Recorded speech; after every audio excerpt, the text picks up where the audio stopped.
Okay, well, someone had asked about making the invisible whiteboard overlay when you're not using the green screen. So I'm actually not at where I normally teach, I'm at home. And as you can see, this is my living room. I got my TV behind me. It's a pretty busy, crazy background. So what we're going to do is we'll come in. I already have my camera feed and all that set up as you would have.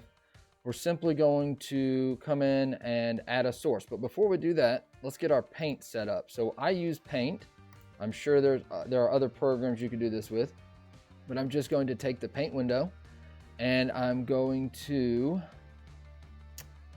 simply add my color. So let's come here to Tools, go to Paint Bucket, go to my color. Because you're only going to apply the chroma key to the paint window capture, you could really make this any color, but we'll just go ahead and we'll make it the normal bright green screen green. Bring that up and click OK, and we'll dump that there. And then let's go ahead and let's save this. So we'll go Save As, and we'll just say, I already have one as Paint Green Screen, so let's just save this as Paint GS2.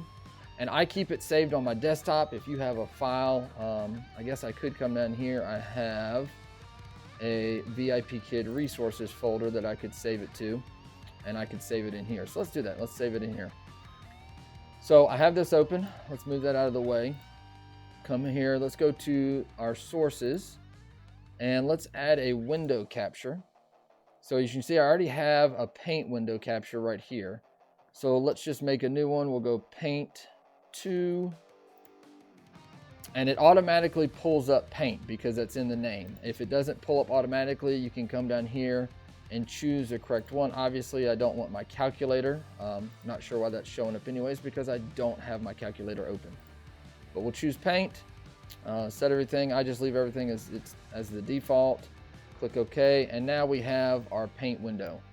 So I don't want all this extra on the outside, so I'm going to crop that by quickly holding Alt and then clicking and dragging to resize the window.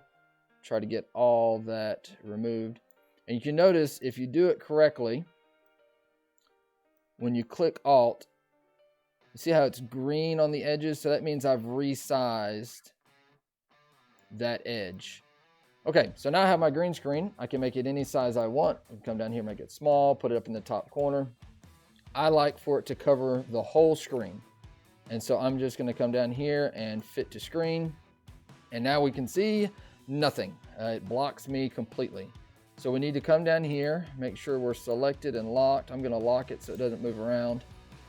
Go to Filters, and then we're going to add an effect filter. So we're gonna come down, click on Add. This could probably work with a color key, but we're gonna add a chroma key just because that's what I usually do. It's automatically set at green, and there we go. If I tweak the similarity, you can make the whole screen disappear, but that will actually remove your ink. So we don't want that. We'll leave it at its default. And then we can close this, and now we can see everything. So if I pull my paint window back up, I can come here. Let's change to, let's just do the paintbrush. Let's change our size. And I like to use yellow because it tends to show up. Now, if you look closely, you can see right here on my face, you can see the actual marker. There it is, moving around right there by my finger. So I can actually see without looking at my paint window where I am on my feed, on my camera feed, and I can start writing. Now, actually, I guess that's the highlighter. Let's see, let's go back. Oh no, this is what we've got. So it shows up nice and bright here on Paint, but it's kind of dull when we look at my camera feed. So let's go to our filter again, and let's take some of that similarity away. And as you see, when I do that, it automatically makes that more visible. It's not as clear.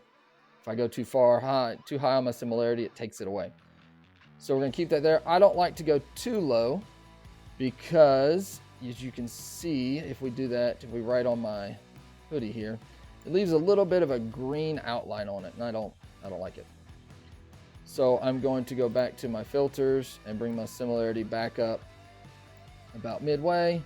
And you just have to tweak it and see where you like it. Again, oh, I went too high, so let's bring that back down, and there we go. So now that I have that set up, let's try and see what it will do if I add a color key. I've never actually fiddled with the color keys much, but it does the same thing. All right, well, it looks like it's going to work the same way. Just have to take out that green background. And that should be it. Now the cool thing is I don't have to really worry about this window size because the way it's going to work is when I close it, I don't want to save it. I've already saved it as a green background, so don't save and it won't change anything. But if I go back to my desktop and open it up again, forgot to open with paint, then the window stays, I'm pretty sure they're relatively the same size. So I just have to come in, choose my color again, maybe change the size to where I want it.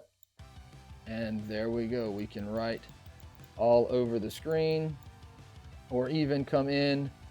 If you're feeling like a little goofy, you can draw on your face, give yourself some devil horns real quick, maybe a little goatee, a little mustache. Just play around with it a little bit.